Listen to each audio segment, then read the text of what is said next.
বহু বছর ধরে পৃথিবীর সেরা খেলোয়াড়দের মধ্যে একজন। ওর মতো একজন খেলোয়াড় দেশের মাটিতে খেলা শেষ করবে, এটা এক ধরনের একটা কালচারাল ব্যাপার আছে এর সাথে। তার মতো একজন খেলোয়াড়কে আমরা সেই রেসপেক্টটা দিতে চাই, সেভাবেই তার বিদায়টা হোক আমরা চাই।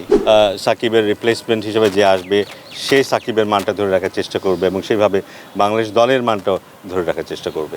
না, সেইভাবে নিয়েছি বলতে পারবো না, বাট অনেকের মতোই আমিও চাই যে ওর মতো একজন খেলোয়াড় দেশের মাটিতে খেলা শেষ করবে, এটা এক ধরনের একটা কালচারাল ব্যাপার আছে এর সাথে।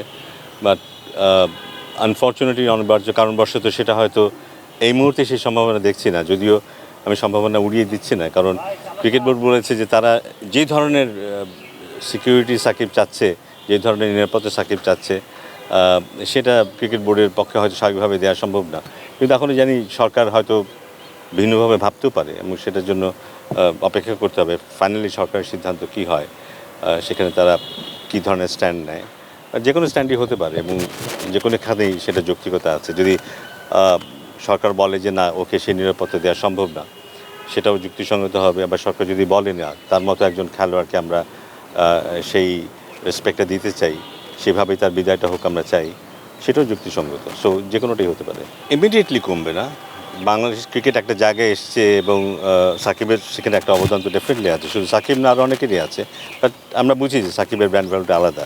কারণ রিসেন্টলি আমার সাথে কিছু ফ্র্যাঞ্চাইজির সাথে কথা হয়েছে এবং তারা আমাকে বলেছে সাকিব থাকলে ওদের পক্ষে স্পন্সরশিপ পাওয়াটা যতটা সহজ হয় দলে থাকলে, সাকিব না থাকলে সেটা হয় না। সো এতেই বোঝা যায় যে সাকিবের ব্র্যান্ড ভ্যালুটা কতটুকু। সো আমার মনে হয় ইমিডিয়েটলি যে আমরা ক্ষতিগ্রস্ত হবো তা নয়, কিন্তু আমরা যদি পারফরমেন্সটাকে ধরে রাখতে না পারি, ভালো খেলতে না পারি, সেক্ষেত্রে দলের ব্র্যান্ড ভ্যালুতে কমবে অবশ্যই। বাট আমরা নিশ্চয়ই আশা করব যে সাকিবের রিপ্লেসমেন্ট হিসেবে যে আসবে, সে সাকিবের মানটা ধরে রাখার চেষ্টা করবে এবং সেইভাবে বাংলাদেশ দলের মানটাও ধরে রাখার চেষ্টা করবে। অসম্ভব তো বলবো না, বাট এটা মনে রাখতে হবে যে হি ইজ নাম্বার ওয়ান। বহু বছর ধরে পৃথিবীর সেরা খেলোয়াড়দের মধ্যে একজন। তো সেই রিপ্লেসমেন্টটা পাওয়াটা সহজ হবে না, এটাই স্বাভাবিক। খুব সহজ যদি হয়ে যেত তাহলে সাকিবকে নিয়ে আমরা এতটা আলোচনা করতাম না, কিন্তু খুব সহজ না। এই জন্য বোধহয় নিশ্চিত করে বলাটা খুব মুশকিল যে তার জায়গাটা যে নেবে সে কেমন করবে। এখন যাদেরকে আমরা অলরাউন্ডার হিসেবে দেখি, তারা কিন্তু সেই চাপটা তাদের নিতে হয় না, রেগুলার তাদের পারফরমেন্সের দিকে আমরা তাকিয়ে থাকি না। কিন্তু যখন সেই রোলটা নেবে, সেই জুতোটা পায়ে দেবে, তখন তারা কীভাবে সেটাকে, সেই যুদ্ধটা কীভাবে করে, সেটা আমাদেরকে দেখতে হবে। হ্যাঁ, ডেফিনেটলি মিরাজ ভালো খেলছে, কিন্তু মিরাজ সেই জায়গাটায় যেতে পারবে কি না, সেই দায়িত্বটা নিতে পারবে কি না, সেই বোঝাটা বইতে পারবে কি না, সেটা আমাদের অপেক্ষা করতে হবে জানার জন্য, দেখার জন্য। শেখ মেহেদী অ্যাজ এ বোলার ডেফিনেটলি প্রমাণ করেছে যে ও যোগ্যতা রাখে আন্তর্জাতিক ম্যাচ খেলার, কনসিস্টেন্সিও দেখিয়েছে। বাট সাকিবের রোলটা প্লে করা ব্যাটসম্যান এবং বোলার হিসেবে দুটো মিলিয়ে আমার মনে হয় না সেই জায়গাটা আমরা ওকে এই মুহূর্তে দিতে পারি। ওকে অনেক দূর যেতে হবে, যদি সেই জায়গাটা পেতে চায় তাহলে অনেক দূর যেতে হবে।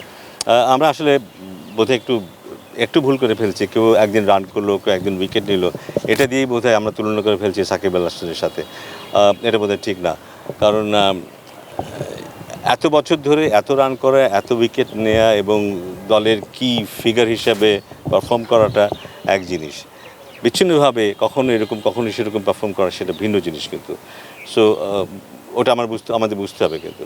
তবে ডেফিনেটলি আমরা চাইবো যদি যে কেউ হোক, যদি সাকিবের মতো পারফর্ম করতে পারে বা তার কাছাকাছি পারফর্ম করতে পারে, সেটা খুব ভালো হবে। কিন্তু আমার মনে হয় যে আমাদেরকে অপেক্ষা করতে হবে সেরকম একজন অলরাউন্ডার জন্য, যে সমান তালে ব্যাটিং এবং বোলিং করতে পারে।